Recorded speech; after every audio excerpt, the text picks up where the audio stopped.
boy. How long do you guys think I can do this? Woo!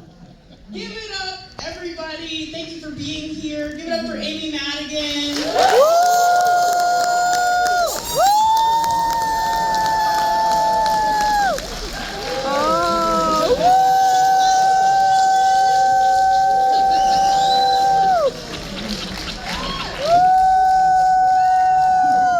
Yes. I'm in this one. Another round. Woo!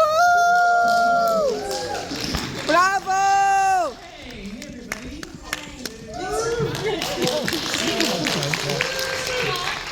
Is this thing on? Is this thing on? Yeah. This thing is on.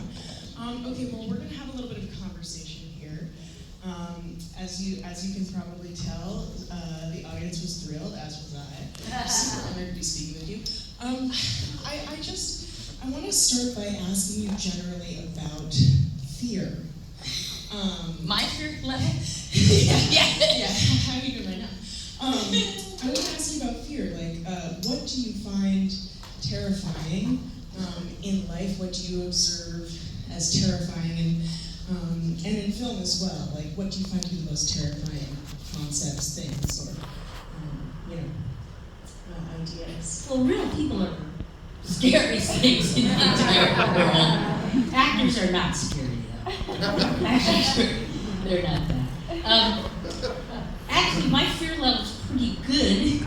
And I'm a little bit of a paranoid person, you wouldn't know it. But I grew up with my middle brother, Jim. And we were horror fans, and we were spooky movie fans, and we watched all the black and white films, from Silent Nosferatu to all the Hammer films, Peter Cushing, Dracula, all of them. So I learned that at a really early age. Probably some of these things I shouldn't have been seeing. That this is really great. You like that part of you to be really pushed to some level. Now you know it's pretend, but you're not really sure if it is or not.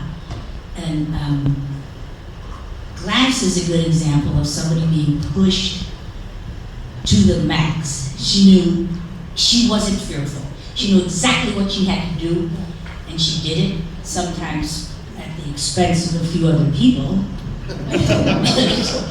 But that element, and I don't know if that answers your question. That's really I don't know. I mean, the people here, do you like quote-unquote scary movies or horror? Yes. And it feels good, I think, you know? Well, it's like, I feel like horror and comedy have like such a intersection that kind of creates the same thing in your body. Yeah. Speaking of that, okay, moderating amazingly. She's good at this. Speaking of that, I would say that Gladys has some really beautiful comedic elements. I'm curious how you approach being genuinely scary and also being like aware of the comedy and splitting that and creating a good ratio for the performance overall. Yeah, I'm glad you asked about that and talked about it, because I know that you people were laughing at certain bits of that movie. Because it's funny. And how many people here have seen Barbarian, Zach Cregger's first film? So I'm a fan of that film, and I'm a fan of this one, obviously. But he really built in the driving up to this moment, and then he would pull back. And oftentimes it was from comedy. I like doing, well, it's proven how we both came out on stage. I like doing physical comedy and physical things. Growing up, I was the obnoxious child who was a tomboy and made everybody sit down while I had to perform for them, and lots of things like that. So I'm always very connected with my body. I grew up playing sports and all that kind of stuff.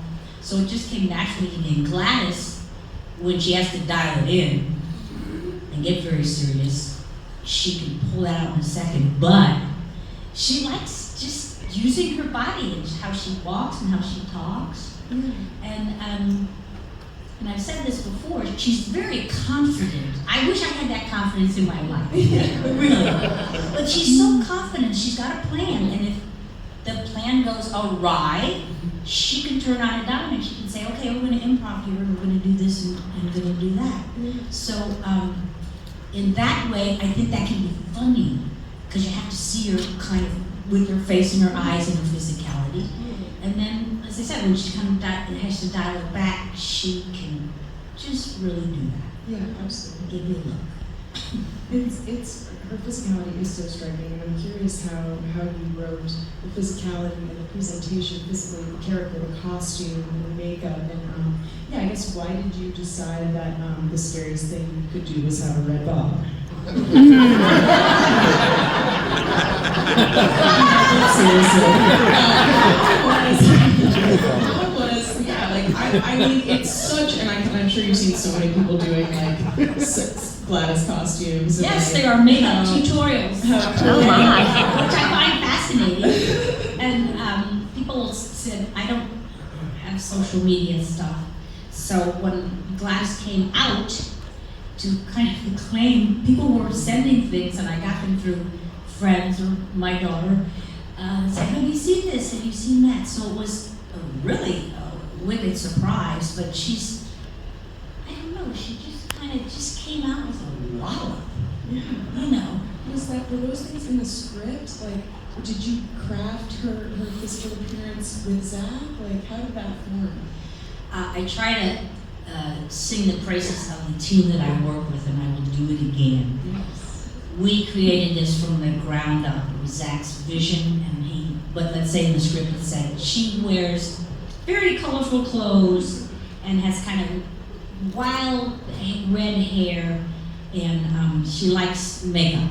So you can interpret that a lot of ways, which is the fun being an actor.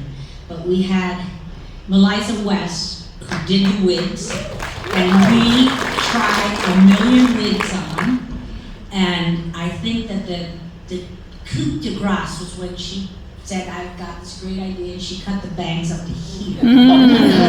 So you can really see that forehead. But that took a long time to do that, which informed how the makeup was layered on, how the look with Jason Collins, who did the designing for the special effects makeup, and the bald wig and that hair.